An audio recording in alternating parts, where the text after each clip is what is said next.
예수님만이 우리의 소망입니다. 아멘. 예수님의 소망이 우리 안에 충만할 때 우리가 이 소망 없는 세상 속에서도 소망이 잃지 않고 또 사람들에게 소망을 주는 그런 복된 삶을 살아갈 수 있을 줄 믿습니다. 오늘 예배 가운데 우리 안에 이 소망이 충만하여서 또 이 한 주간은 우리가 만나는 모든 사람들, 우리의 직장이나 또 우리가 살아가는 삶의 현장 속에서 하늘의 소망을 흘려보내는 소망의 통로 되시기를 주님의 이름으로 축복합니다. 우리 오늘은 사람다운 삶이라는 제목으로 함께 말씀을 보겠습니다. 마태복음 4장 4절 한 절 말씀만 함께 보겠습니다. 같이 읽겠습니다. 시작. 예수께서 대답하여 이르시되 기록되었으되 사람이 떡으로만 살 것이 아니요 하나님의 입으로부터 나오는 모든 말씀으로 살 것이라 하셨느니라 하시니. 아멘. 아멘. 여러분, 사람은 동물과 다릅니다. 누구나 다 아는 당연한 사실입니다. 이 당연한 사실을 제가 이렇게 굳이 다시 얘기할까요? 그렇게 생각하지 않는 사람들이 많이 있기 때문입니다. 사람도 동물과 다를 바 없다 이렇게 생각하는 사람들이 많이 있습니다. 동물과 다를 바 없는 삶을 사는 사람들도 많이 있고요, 또 짐승만도 못한 삶을 살아가는 사람들도 많이 있습니다. 우리 함께 기도했던 것처럼 요즘 뉴스에서 계속해서 자기가 낳은 자녀들까지도 학대하고 또 그렇게 죽이는 그런 끔찍한 사건들이 계속해서 일어나고 있습니다.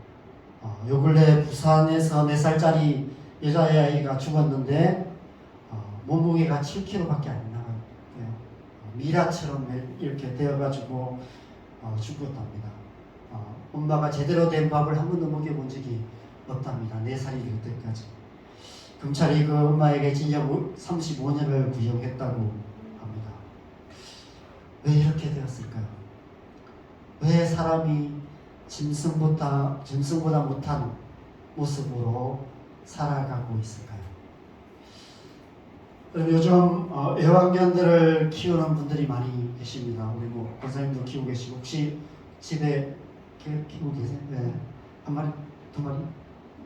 네. 여러 마리 계세요? 네. 고양이도 키우고 계신 분도 계시죠? 애완견을 이렇게 이제 자식처럼 생각합니다. 자식보다 낫다고 생각하는 분들도 많이 있습니다. 자식들보다 이쁜 짓을 더 많이 하기 때문에 그렇겠죠. 애완견들을 키우는 분들에 있어서 가장 큰 고충은 뭐냐 하면 애완견들의 수명이 짧다는 거예요. 그죠? 자식처럼 애지중지해서 키웠는데 마치 자식을 일찍 떠나보내는 그런 부모의 아픔 같은 것을 또 겪게 돼요. 그럴 수밖에 없습니다. 우리 강아지는 뽐인가요? 보통 강아지 수명이 10살, 10년, 길면 15년 그렇잖아요. 그렇죠? 10년, 15년입니다. 그러면 이제 10년, 15년 후가 되면 아무리 이쁜 강아지도 이제 이렇게 죽음을 맞이하게 됩니다. 그래서 가족을 잃은 슬픔을 당하게 돼요. 그게 참 어려운 것 같습니다. 그래서 요즘은 이제 애완견들의 장례식도 이렇게 한답니다. 그래서 장례식장에 이렇게 조문도 하고 그렇게 한답니다. 저는 어떤 카페에 갔는데 옆에 아줌마들이 막 얘기를 하면서 친구의 이제 강아지가 죽었는데 장례식장을 하는데 이렇게 막 상복도 입고 그렇게 장례식을 치렀다고 그런 얘기를 했습니다. 아마 가족처럼 생각했던 애완견을 잃은 슬픔이 너무 크기에 이제 그렇게 할 것 같은데, 한편으로는 이렇게까지 해야 될까 이런 생각이 들기도 합니다. 반려동물을 아끼고 사랑하는 마음은 존중하지만 좀 너무 지나친 그런 면이 있지 않는가 이런 생각이 들어요. 그리고 사람의 마음이란 게 그렇습니다. 동물에든 그죠?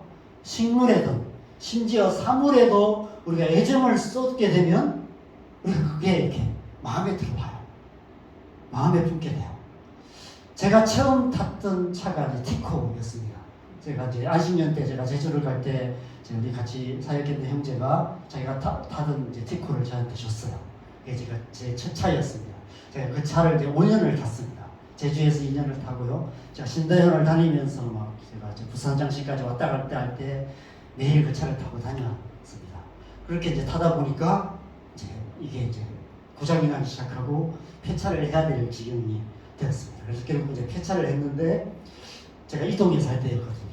이동에 이제 골목길에 사는데 이제 마지막에 이제 폐차장에서 레카차가 와서 그 골목에 이제 그 차를 끌고 가는데 그 끌려가는 뒷모습을 보니까 얼마나 마음이 아픈지 눈물이 나려고 하더라고요. 그래서 이 생명이 없는 차인데도 그죠? 차가 끌려가는데 그런 마음인데 이 생명이 있는 이런 개나 고양이를 키우다가 그렇게 떠나보내면 참 애착이 생길 수밖에 없구나 이런 생각이 듭니다. 특별히 강아지는 주인을 잘 따라죠. 이 세상에 이렇게까지 나를 좋아해주는 존재가 있나 싶을 만큼 전폭적으로 주인을 이렇게 따르는 게 또 이렇게 강아지입니다. 그래서 어떤 면에서는 자식보다도 몇 배 낫습니다. 아주 오래전 뉴스였는데 일본의 어떤 노인이 애완견을 안락사시키고 나서 그 슬픔을 못 이겨서 자살해 나왔다는 뉴스를 제가 본 적이 있었습니다. 그때는 이해가 안 됐어요. 저는 별로 안 좋아하거든요.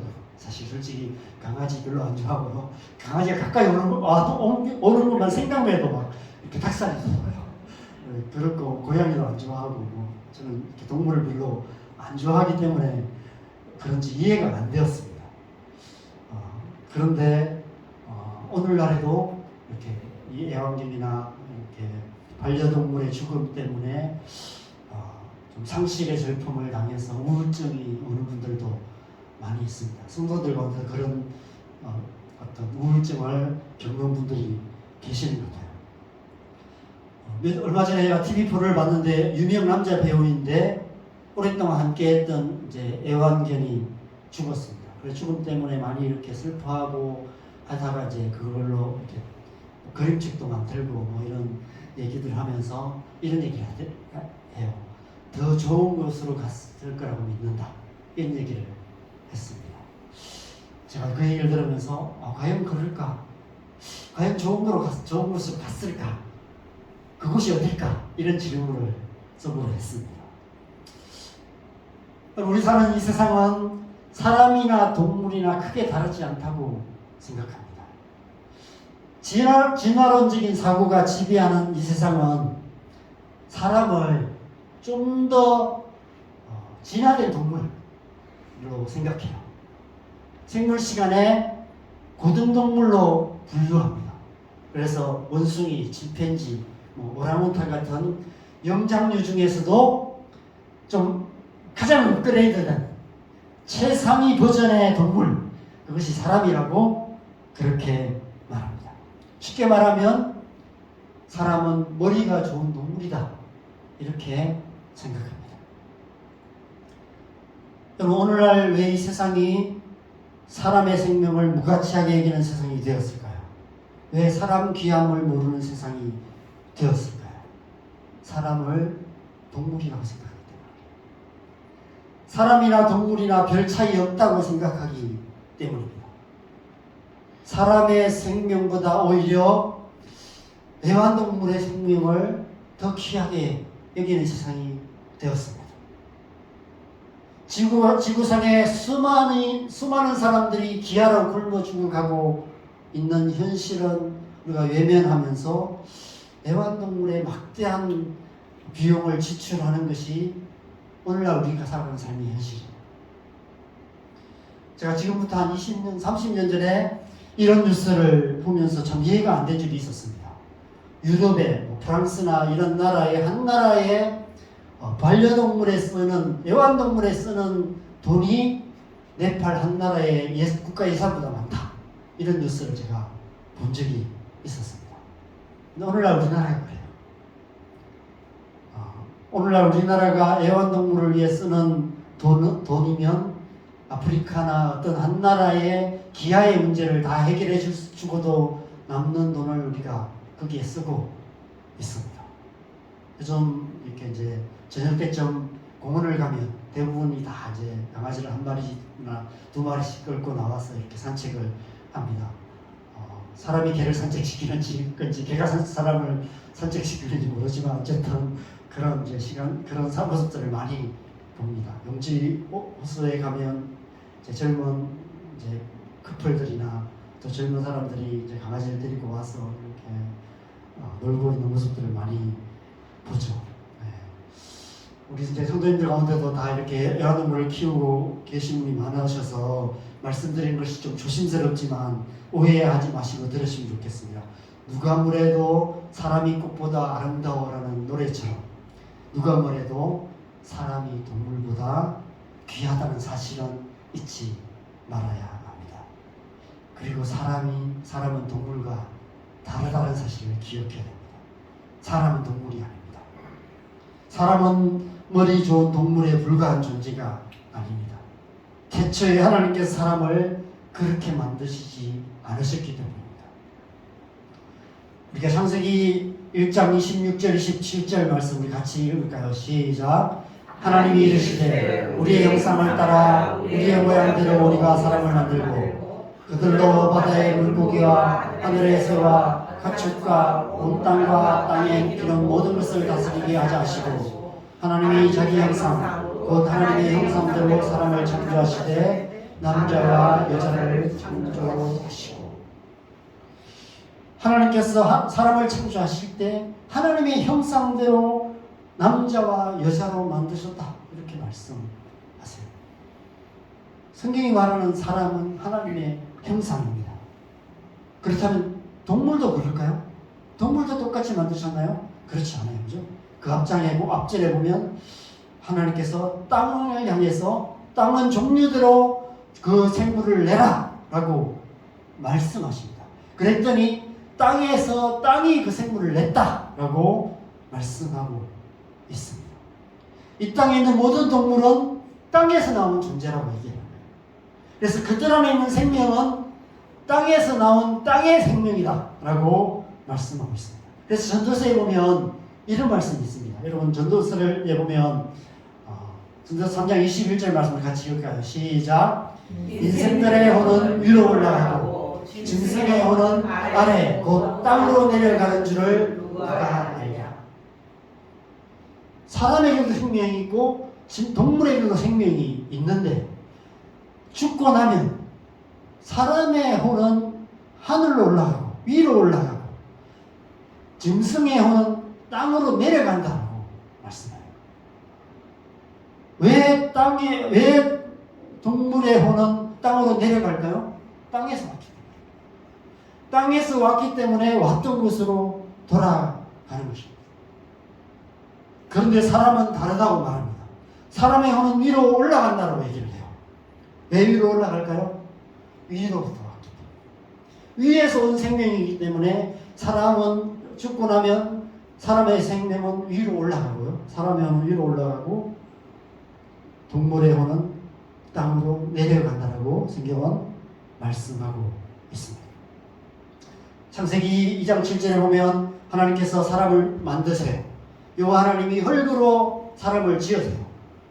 그래서 1차적으로 사람을 만드실 때 1차적으로는 동물과 같이 땅의 흙으로 만드셨습니다. 그래서 사람들 안에도 동물과 똑같은 생명의 어떤 모습이 있습니다. 땅의 생명과 같은 부분들이 있어요. 육체적인 생명이죠. 육의 생명입니다. 그래서 그 육의 생명은 동물들과 똑같이 땅으로 내려가요. 그래서 죽고 나면 우리의 이 육신은 흙으로 돌아갑니다. 사람이나 동물이나 죽고 나면 다 똑같아져요. 육체적인 생명은. 그런데 사람의 속에는 동물에게 없는 또 다른 생명이 있습니다. 바로 하나님께서 그의 생기를 불어넣으심으로 생겨난 하나님의 생명이 사람들 안에 있는 것이죠. 이 생명은 땅에서 온 생명이 아니라 위로부터 온 생명입니다. 그래서 원숭이는 세월이 6만 년이 지나도 죽었다 깨나도 사람이 될 수 없습니다. 죽었다가 사흘 만에 부활하는 원숭이가 있다 하더라도 결코 사람이 될 수 없습니다. 쑥과 마늘을 아무리 많이 먹어도 곰은 사람이 될 수 없습니다. 사람은 동물과 본질적으로 다른 존재이기 때문에 그렇습니다. 원숭이보다 조금 더 나은 존재가 아니라 이 세상 그 어떤 동물과도 비교할 수 없는 존재가 바로 사람이라는 존재입니다. 우리가 동물과 다르게 살아야 될 이유가 바로 이 때문입니다. 사람은 동물과 똑같이 살면 안 돼요. 동물들은 땅에 속한 존재이기 때문에 땅만 보며 살아가요. 그러나 사람은 땅에 속한 존재가 아니기 때문에 땅이 아닌 하늘을 보며 살아가야 합니다. 왜냐하면 우리 안에 있는 생명은 하늘로부터 온 생명이기 때문에 그렇습니다. 그래서 언젠가는 하늘로 다시 가야 하기 때문에 우리가 왔던 그곳을 바라보면서 살아가야 하는 것이죠. 제가 이제 몇 년 전에 남산교회에서 사역할 때 중고등부 학생들과 필리핀 단기 선교를 갔었습니다. 그래서 현지 교회에서 말씀을 전할 기회가 있었습니다. 선교사님께서 이제 저보고 말씀을 전해달라고 했습니다. 그래서 선교사님이 통역을 하셨어요. 그래서 제가 짧게 설교를 하면서 닭에 대해서 얘기를 했습니다. 제가 이제 닭에 대한 설교를 했던 이유가 거기에는 집집마다 닭을 키우는데 이렇게 이제 다 초가집 비슷한 집을 짓고 살거든요. 방음도 전혀 안 되고 그런 집이에요. 뭐 담도 없고요. 그냥 이렇게 쌀이 같은 걸로 된 울타리에 방목해서 닭을 키워요. 근데 그 닭들은 시간을 잘 몰라요.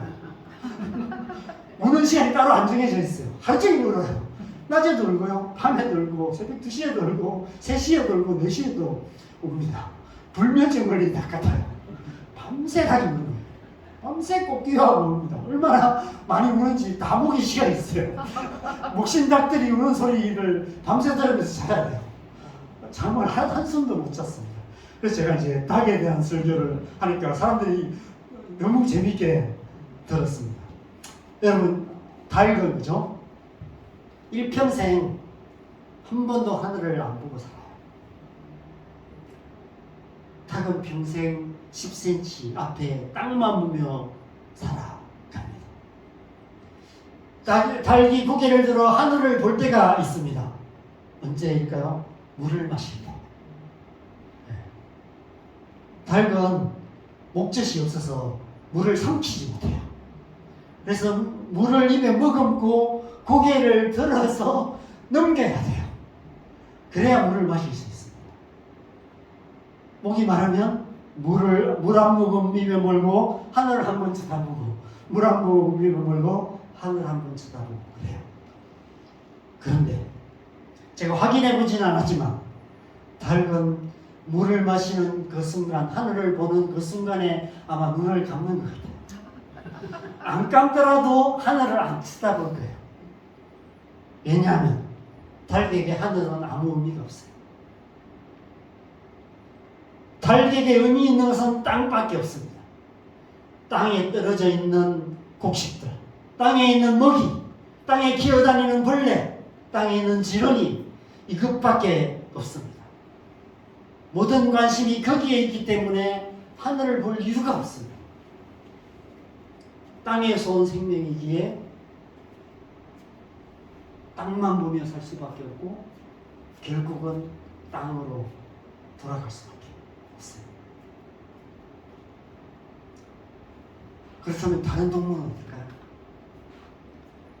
인간과 가장 가깝다는 원숭이는 어떨까요? 원숭이도 하늘을 볼까요?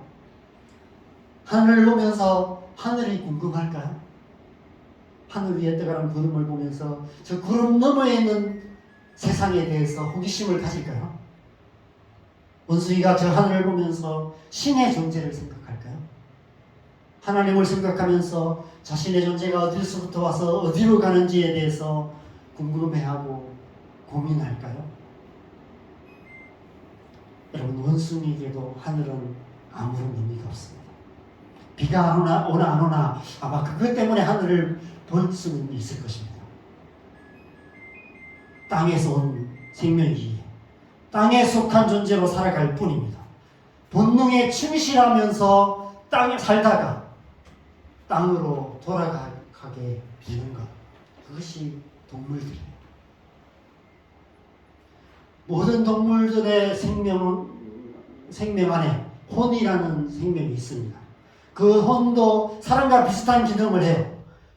그래서 사람만큼 발달되진 않았지만 동물들 안에도 사람처럼 희노애락을 느끼고 또 친밀한 관계도 맺으면서 그렇게 동물도 살아가요.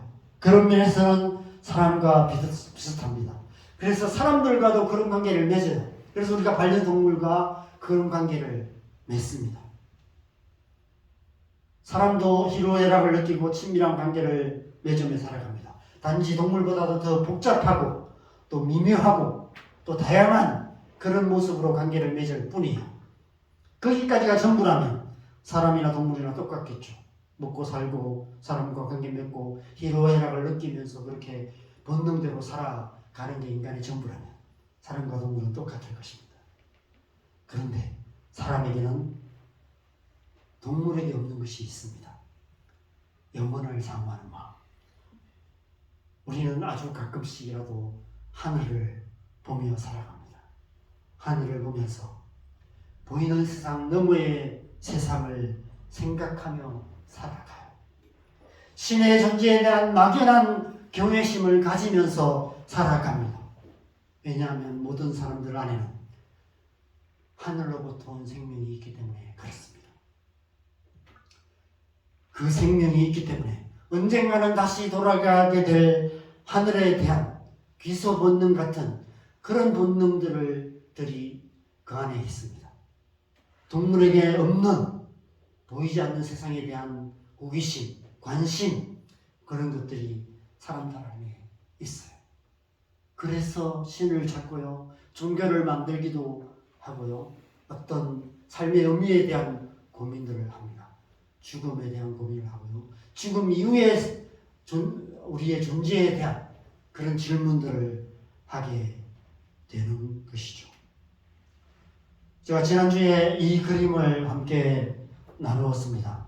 우리의 마음과 생각과 몸이 하나님 나라와 이 세상 사이에서 어디를 향하면서 살아가고 있는지에 대해서 우리 함께 나누었습니다. 우리의 마음이 온전히 하나님을 향해서 살아가는 것, 그것이 하나님의 백성다운 삶인 것을 함께 나누었습니다.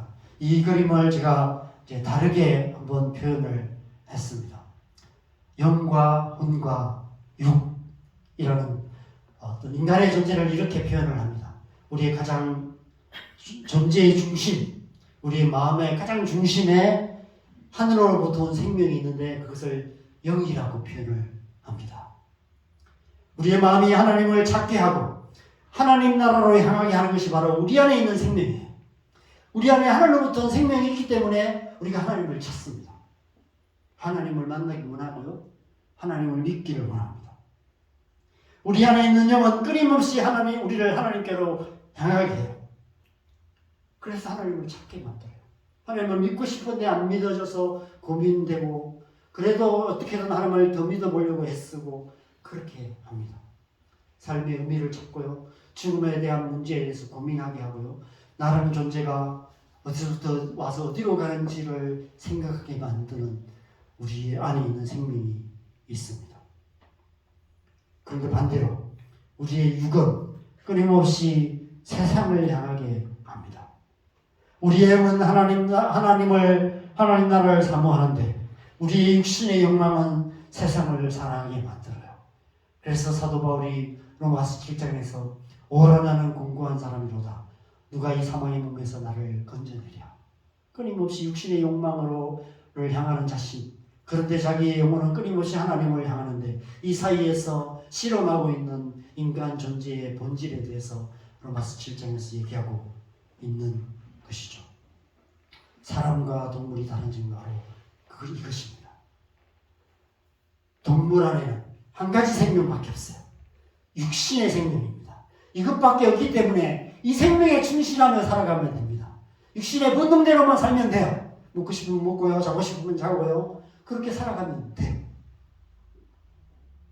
그렇게 살다가 땅으로 돌아가면 그만이 존재가 동물입니다. 그래서 별로 갈등할 게 없어요. 오라라는 공고한 존재로다. 원숭이는 절대로 이런 말을 하지 않습니다. 양심의 가책 같은 건 느끼지 않아요. 갖고 싶은 거 있으면 뺏어서라도 갖습니다. 힘이 센 원숭이는 힘이 약한 원숭이가 먹고 있는 바나나를 뺏어서라도 먹고 그것에 대해서 아무런 죄책감도 느끼지 않습니다. 왜냐하면 그게 본능이기 때문에. 그렇게 사는 것이 잘 사는 거예요. 동물의 세계에는 약육강식이 잘 사는 거예요. 힘 약한 것들을 빼앗아서 더 많이 갖고 그렇게 나만 잘 먹고 잘 살면 되는 것, 그것이 동물의 세계입니다. 그게 본능이기 때문에. 그런데 사람은 달라요. 사람 안에는 또 다른 생명이기 때문에 그렇습니다. 우리 안에는 땅의 흙으로 지으심을 받을 때 땅으로부터 육신의 생명도 있지만, 그래서 본능도 있지만, 그래서 다른 사람보다 더 잘 먹고 싶고 더 잘 살고 싶고 어떻게든 더 많이 갖고 싶은 욕심도 있지만, 그것과 함께 또 다른 생명이 있습니다. 하나님께서 생기를 불어넣으실 때 우리 안에 주신 영적인 생명이 있다는 것입니다. 영의 생명이 있다는 거예요. 그래서 우리 안에는 갈등이 있어요. 갈망이 있습니다. 이렇게 사는 건 아닌데, 이게 아닌데, 육신의 본능대로만 살 수가 없습니다. 우리 안에 하늘의 생명이 본능을 넘어서 어떤 삶을 계속해서 추구하게 만드는 것이죠. 그림으로 표현하면 이렇습니다. 사람과 동물의 다른 점이 바로 이거예요. 사람 안에는 영의 생명이 있습니다. 이 영의 생명은 끊임없이 우리를 하나님께로 향하게 하고요. 결국은 우리가 마지막에 육의 생명을 벗는 그날에 우리의 육의 생명은 땅으로 들어가겠지만 우리의 영의 생명은 하늘로 올라가게 되는 것이죠. 그러나 동물은 육의 생명으로만 살다가 결국은 본능적으로만 살다가 결국은 땅으로 가게 되는 것입니다. 오늘 본문 마태복음 4장 4절이 말하는 것이 바로 그것입니다. 사람이 떡으로만 살 것이 아니요 하나님의 입으로부터 나오는 모든 말씀으로 살 것이다. 동물은 떡으로만 살 수 있습니다. 육신의 본능만 만족하면 잘 살 수 있습니다. 그 생명이 땅의 생명이기 때문에 땅에 있는 것으로만 살아도 잘 살 수 있습니다. 그러나 우리는 그렇게 살 수 없어요. 우리는 땅에 있는 것으로만 살 수 없습니다. 물론 땅에 있는 것도 우리에게 필요하죠. 우리에게는 떡이 필요합니다. 이 땅을 사는 동안 우리의 땅의 생명에 필요한 것들이 채워져야 하는 것이죠. 맛있는 음식도 필요하고요. 좋은 집도 필요하고요. 좋은 차도 필요하고요. 좋은 옷도 필요합니다. 그러나 우리 안에는 영의 생명이기 때문에 떡이 아닌 하늘의 양식이 필요합니다. 그래서 우리가 아무리 육의 양식을 많이 먹어도 우리의 영혼은 허기질 수밖에 없어요.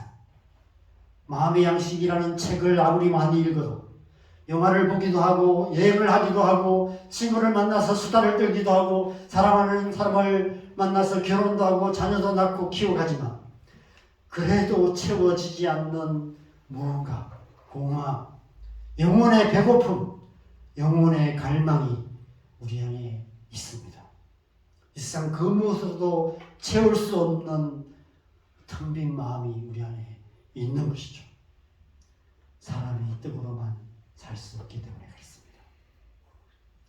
이 땅에는 그 어떤 것으로도 우리의 영혼의 필요를 채울 수 없는 것이죠. 우리의 영혼의 생명은 땅의 양식이 아닌 하늘의 양식이 필요합니다. 땅에 있는 어떤 것으로도 우리는 배부를 수도 없고요. 땅에 있는 즐거움으로도 우리의 영혼의 갈망이 채워질 수 없는 거예요. 우리의 영혼을 기쁘게 할 수가 없습니다. 육신을 기쁘게 할 수 있는 것은 많이 있죠. 맛있는 음식을 먹으면 기쁘고요. 재밌는 TV 프로 보면 우리도 모르게 해벌레하고 웃게 되고 그렇습니다. 그런데 가만히 혼자 있는 시간이 되면 우리 영혼에 있는 깊은 공허함이 그렇게 스물스물 올라오게 돼요. 그 고통, 그 아픔, 외로움 그런 것들이 분명히 있습니다. 영의 양식이 필요해요. 하늘의 뜻과 하늘의 포도주가 필요합니다.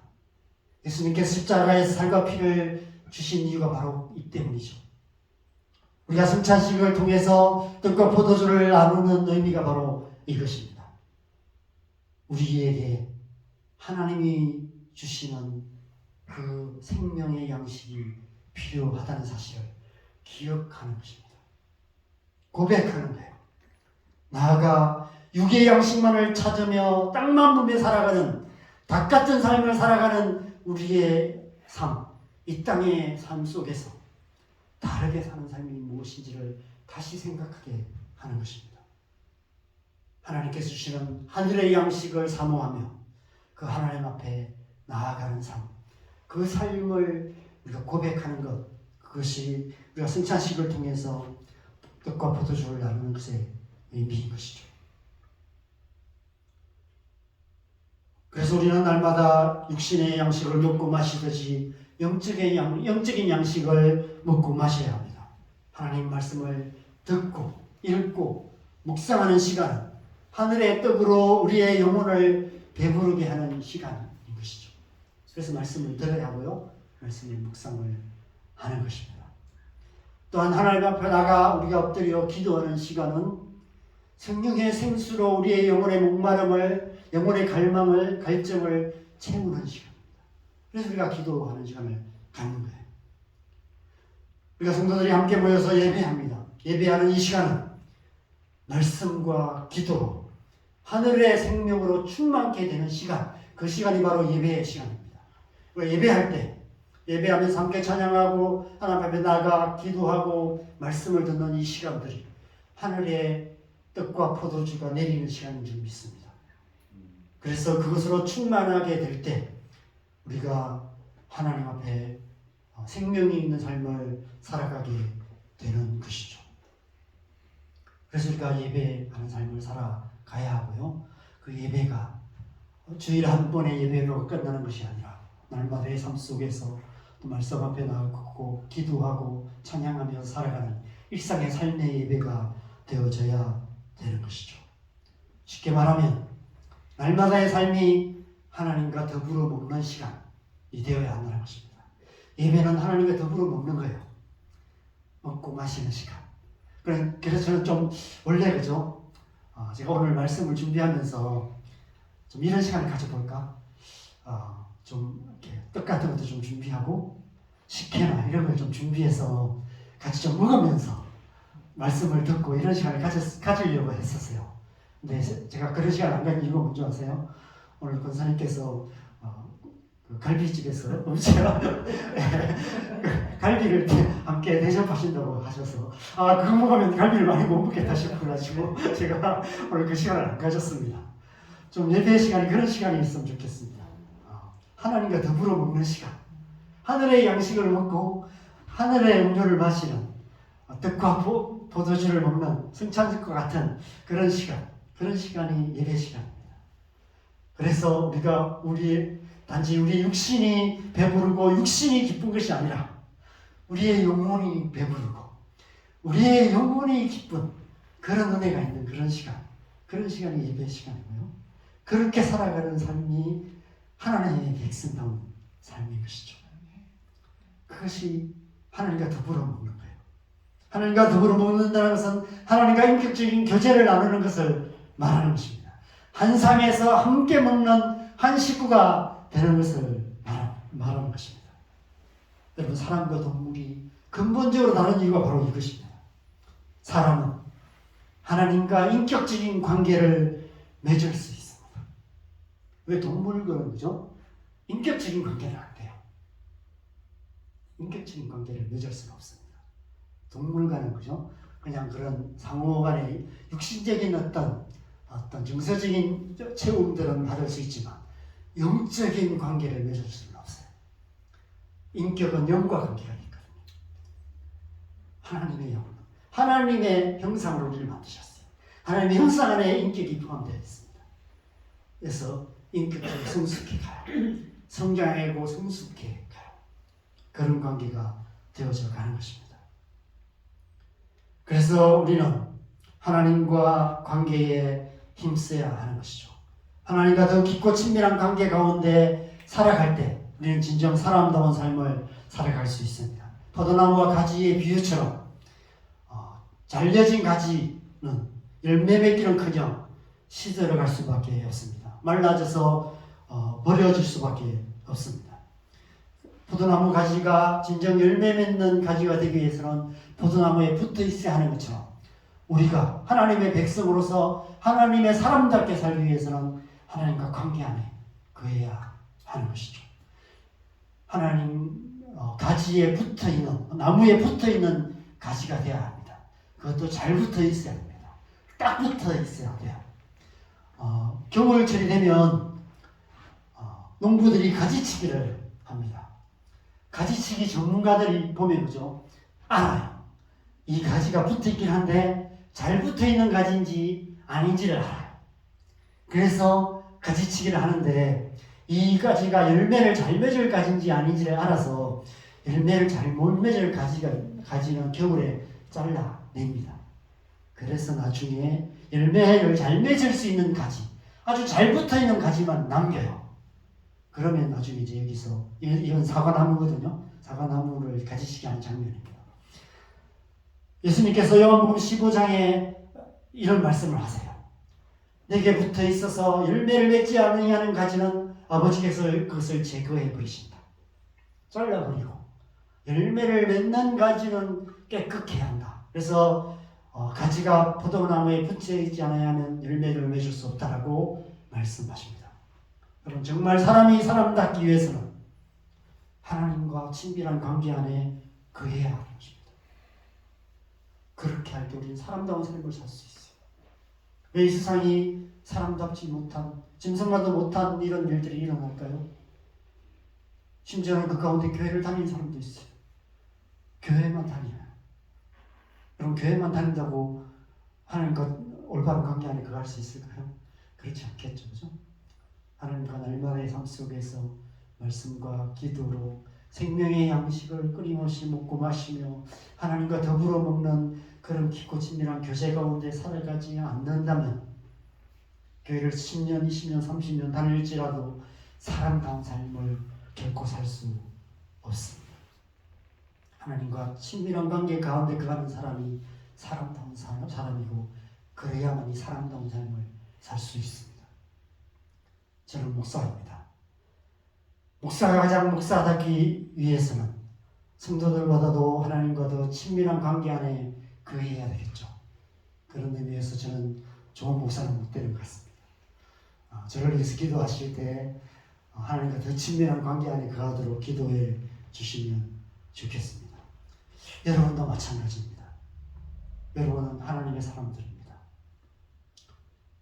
하나님의 사람이 하나님 사람답기 위해서는 하나님과 깊고 친밀한 관계 안에 거해야 마땅합니다. 세상 사람들처럼 닭처럼 땅만 보며 살지 말고 하늘을 보며 살아가야 합니다. 이 세상이나 이 세상에 있는 것들을 향하는 우리의 마음을 끊임없이 하나님께로 향하게 해야 됩니다. 우리 이 세상에 속해 있기 때문에, 육신에 속해 있기 때문에, 땅의 일을 해야 되기 때문에, 우리 육신도 먹고 살아야 되기 때문에, 직업이 있기 때문에, 또 육에 속한 사람들을 만나며 살아가야 되기 때문에 끊임없이 땅을 볼 수밖에 없어요. 그래서 몇 배로 노력하지 않으면 한 번도 하늘을 안 보면서 살 수도 있습니다. 한 주간 내내 살면서 하나님 한 번도 생각하지 않으면 살 수 있습니다. 주일 올 때에 성경책에 먼지 털고 그렇게 가져올 수도 있고요. 요즘은 성경책도 안 가져가도 교회를 올 수 있는 시대가 되었습니다. 더 많은 노력이 필요한 것 같습니다. 그것이 무엇이든지 땅에 있는 것에 너무 마음을 많이 빼앗기지 마시기 바랍니다. 영원하지 않은 것이라면 그것에 마음을 다 주지 마시기 바랍니다. 여러분, 이 세상에 영원한 것이 무엇이 있습니까? 딱 두 가지밖에 없어요. 이 세상에 영원한 것은 영원하신 하나님과 또 하나님 나라에서 영원히 함께할 사람들입니다. 우리가 우리의 마음을 다 쏟아야 할 대상이 바로 이 두 세상입니다. 그래서 이렇게 말씀하세요. 내 마음을 다하고 목숨을 다하고 뜻을 다하고 힘을 다하여 주 너희 하나님을 사랑하고 내 이웃을 내 자신같이 사랑하라. 우리가 사랑해야 될 것은 이 두 가지밖에 없다는 말하는 거예요. 우리가 마음을 다 쏟아야 할 대상은 이 두 가지밖에 없다는 것입니다. 왜요? 영원한 것이기 때문에. 하나님이 영원하시고 사람들이 영원한 사람들이기 때문에. 그래서 우리는 먼저 하나님과 더 깊은 관계 안에 나아가야 됩니다. 하나님의 사랑으로 우리의 심령이 가득하게 되도록 하나님 앞에 나아가야 되죠. 그리고 이제 그 사랑으로 이 세상 속에 들어가서 사람들을 사랑하는 삶을 살아가야 하는 것이죠. 그렇게 살아가는 것이 하나님의 기뻐하시고 선하시고 온전하신 뜻인 것입니다. 그렇게 사는 것이 하나님의 사람들이 마땅히 살아야 할 사랑다운 삶인 줄 믿습니다. 그렇게 사랑다운 삶을 살아가는 저 여러분 되시기를 주님의 이름으로 축원합니다. 함께 우리 찬양하고 기도하는 시간 갖겠습니다.